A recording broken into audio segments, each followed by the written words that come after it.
చింతలపూడి నుంచి రాస్తున్నారు. ఆదిత్యుని అనుగ్రహం కలగాలంటే ఏం చేయాలి? సూర్యోదయానికి సూర్యాస్తమయానికి ఎవరైతే నిద్రిస్తారో వారికి సకల పాపాలు సమకూడుతాయి అని చెప్పి మనకు శాస్త్రం చెబుతోంది. రామాయణంలో భరతుడు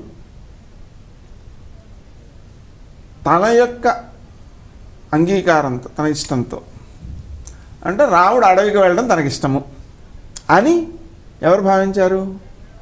కౌసల్య భావించారు. భావిస్తే నాకు అది ఇష్టం కాదమ్మా, నేను ఆ అంశాన్ని అంగీకరించేవాడినైతే, రాముడు అరణ్యానికి వెళ్ళడం అనే అంశాన్ని నా మనసుతో అంగీకరించేవాడినైతే నాకు ఈ పాపం రావాలి, ఆ పాపం రావాలని 100 ఒట్లు పెట్టుకున్నాడు. ఆ ఒట్లలో సూర్యోదయ సూర్యాస్తమయ సమయాల్లో నిద్రించేవాడికి ఏ పాపం వస్తుందో ఆ పాపం నాకు రావాలి అని కూడా ఒట్టు పెట్టుకున్నాడు. దీని అర్థం ఏంటి? సూర్యోదయానికి ముందే లేవాలి సూర్యునికి అనుగ్రహం కలగాలంటే. సూర్యోదయ సమయంలో ఆయన్ని ప్రార్థించాలి, భావించాలి, తర్పణాలు ఇవ్వాలి, నమస్కారం చేయాలి. అలాగే సూర్యాస్తమయ సమయంలో కూడా నమస్కారాధికము, తర్పణాధికము చేయాలి. మధ్యాహ్న సమయంలో కూడా ఆ సూర్యనారాయణమూర్తిని ప్రార్థించి ఆ తర్వాత భోజనం చేయాలి. నమస్కార ప్రియ సూర్య, ఆయన సూర్యుడికి నమస్కారాలంటే ఇష్టం, ఆయన నమస్కారం చేయాలి. ఆ విధంగా ఆయన్ని మానసికంగా స్మరించాలి, ఆయన తేజస్సుని స్వీకరించాలి. స్వీకరించడం అంటే అర్థం ఏంటి? మనకు గొడుగు అనే పదం ఉంది కదండి, ఆ గొడుగు దేనికి వాడతాం? ఎండ వాన నుంచి రక్షణ కోసం. వాన వచ్చినప్పుడు ఎక్కువగా వాడతారు కదా. కానీ మనకి సామెతల్లో ఏముంది? ఏ ఎండకు ఆ గొడుగు అని ఉంది కదా. అంటే అర్థం ఏంటి? ఎండ నుంచి కాపాడుకోవడం కోసమే గొడుగు, వాన నుంచి కాపాడుకోవడం కోసం కాదు.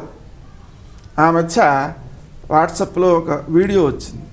ఆ వీడియోలో చిన్న పిల్లవాడికి వాన అంటే ఇష్టం, అందుకని వాడు వానలో గంతులు వేస్తున్నాడు. గంతులు వేస్తుంటే తడిసిపోతే ఇబ్బంది వస్తుంది అనే భావనతో వాడికి గొడుగు తీసుకెళ్ళి ఇచ్చారు ఎవరు.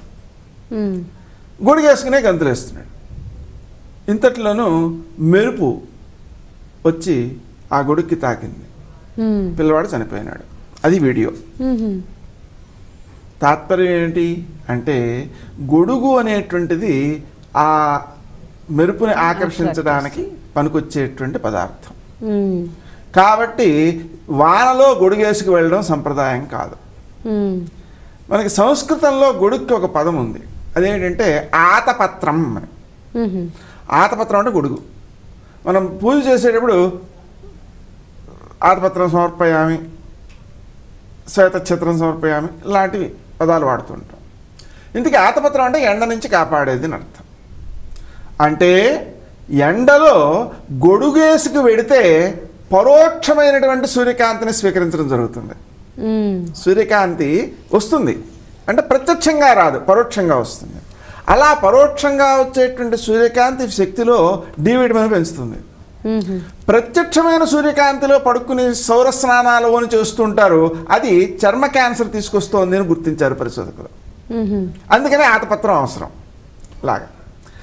అయితే ఈ పరోక్షమైన కాంతి రాకుండా ఇంట్లోనే కూర్చున్నాడు అనుకోండి, వాడికి అనారోగ్యం చేస్తుంది. అంటే సూర్యకాంతి కావాలి, పరోక్షంగా కావాలి.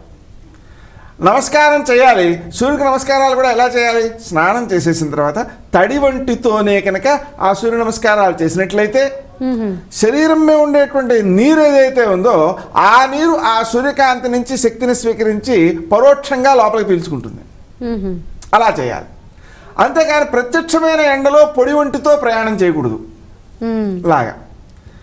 ఒకవేళ తప్పనిసరి ప్రయాణం చేయాల్సి వస్తే శ్వేత వస్త్రాన్ని ధరించి వెళ్ళాలి, అప్పుడు ఇబ్బంది తక్కువగా ఉంటుంది లాగా.